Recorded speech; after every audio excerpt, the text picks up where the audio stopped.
Hey everybody, this is Nick from arcade-hunters.com, and this is my very first podcast video review that we have here going on the site. So, pretty much, if you've been following us on our site, you'll know that, I went to go see Tron Legacy last night. I was actually recording this video last night, but I was just so gone because I was trying to watch the lunar eclipse, and, I also wanted to get everything done while it was fresh in my memory. I had a chance to sleep on it, so here's my pretty much overall video review of Tron Legacy. Now, for me growing up as a kid, I loved playing the Tron arcade games. I loved Discs of Tron, and I loved the original Tron. I didn't really watch the movie all that much when I was a kid. I think I may have seen it on home video, and pretty much when I was little, I only knew about, the light cycles and the disc wars. That's pretty much it for me that I knew. But I got it back when they came out with the re-release on DVD, the one that everybody's trying to look for. But I got that, and, I'm glad I saw it older because I wouldn't know what a computer hacker was when I was a little kid. So it was cool to get to see that, as more grown up, that I knew what kind of the stuff they were talking about, why he was going into the computer and stuff like that, and pretty much just what happened. So definitely, there's just so much in this movie that just nods to the original film. The little Coleco handheld football game that he played in the first movie is in that little hidden office. All the different video games. There's, you'll hear Journey is the first song that plays on the jukebox when Sam turns the power on, which was a really nice touch to that.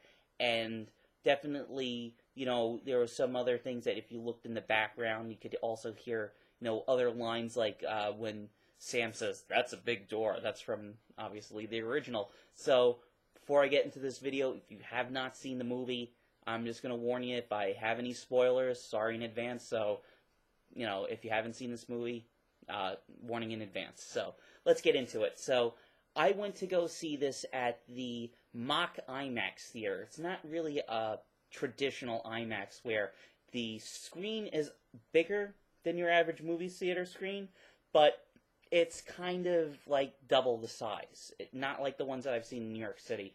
So I knew that going there since I've went to this theater before, but it was $18 for the 3D IMAX experience, which, I wanted, because if I'm going to see a sequel to Tron, I want to see it the way, they want you to see it, with all the bells and whistles, the deafening sound system.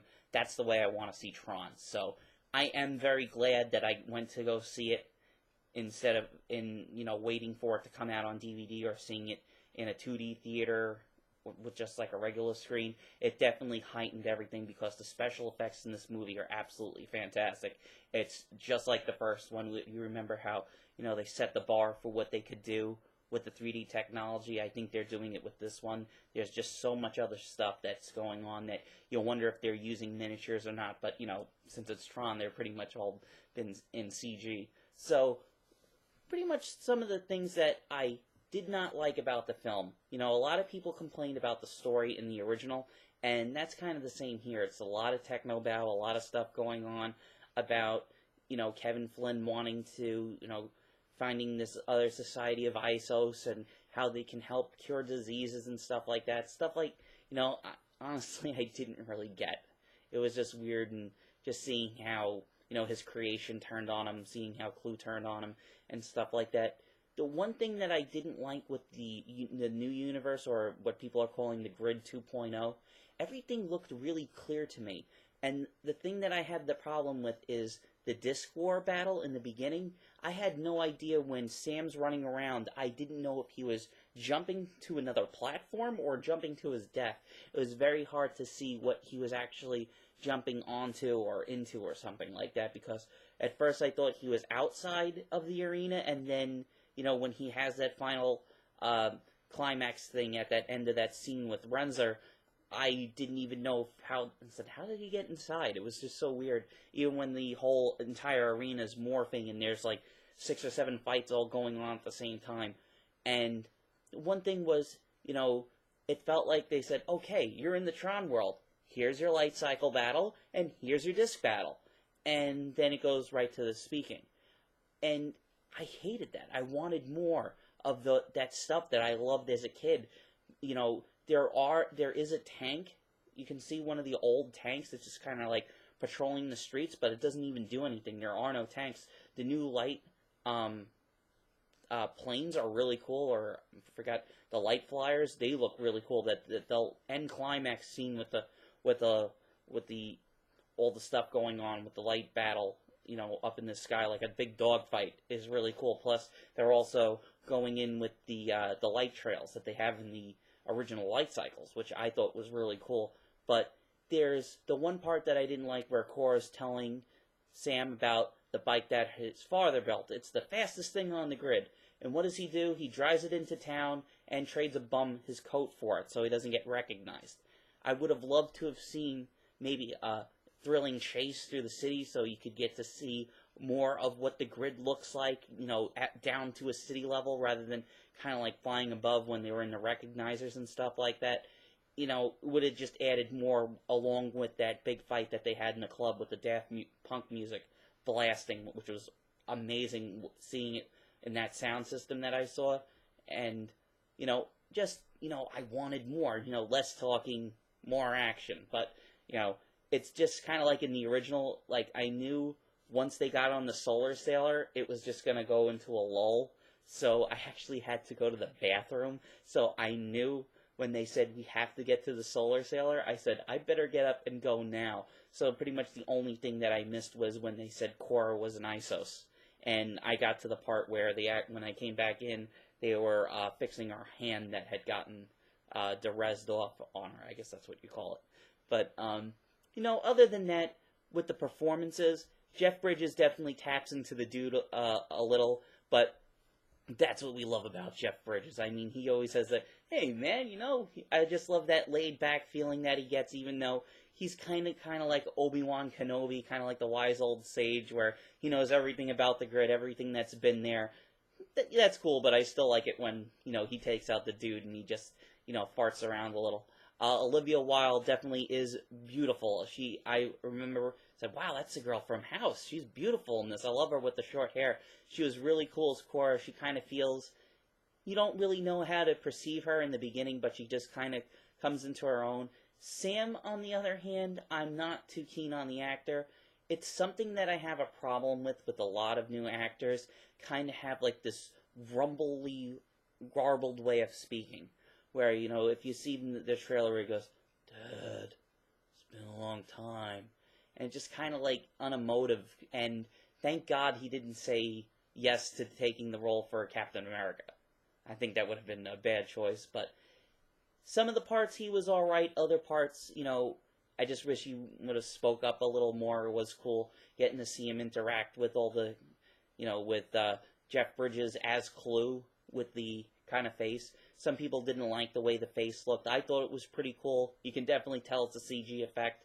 But, you know, you're seeing Tron. Everything's going to be a CG effect. That's what you want to go see. So, the other thing that I have to talk about, I don't want to really go over that much, definitely the music. Oh my goodness. I was one of those guys that got the soundtrack right when they had the pre-orders for it. And I went to tronsoundtrack.com, got the limited edition Daft Punk poster that glows in the dark. It looks really cool. Don't have it in here, unfortunately. But, I mean, getting to hear the music along with the movie in that sound system was absolutely amazing. I really hope that, you know, it doesn't take Daft Punk that long to do something else original again. A lot of people have, you know, a lot of Daft Punk fans have complained that there isn't a lot of electronica type of music in it where, you know, they did, you know, conduct that orchestra and it sounds great. So, you know, I don't care. I loved it how it was kind of both. But a lot of people, one thing that I kind of agree with, there's almost constantly music going through this movie. And it's always something in the background. It's like it's hardly ever quiet. Even like kind of like on the part with the Solar Sailor, there's still a little bit of background music, but nothing that can pretty much take you out of it. So overall, if we're using our Arcade Hunter ratings, which is 1 to 5, I would probably give this a 3. We don't do halves on this. the reason why, the plot is a little cookie cutter, as I said, I didn't really know what the hell was going on with the ISOs and stuff like that. Even when they did try to explain things to you, it just seemed like, a little too much was going over my head. I guess I'd have to sit through it again. I would definitely go see it again just for that 3D IMAX with the gigantic, I just want to hear that score again in that big theater. It doesn't cut the mustard to these stupid headphones here. Definitely want to see that again.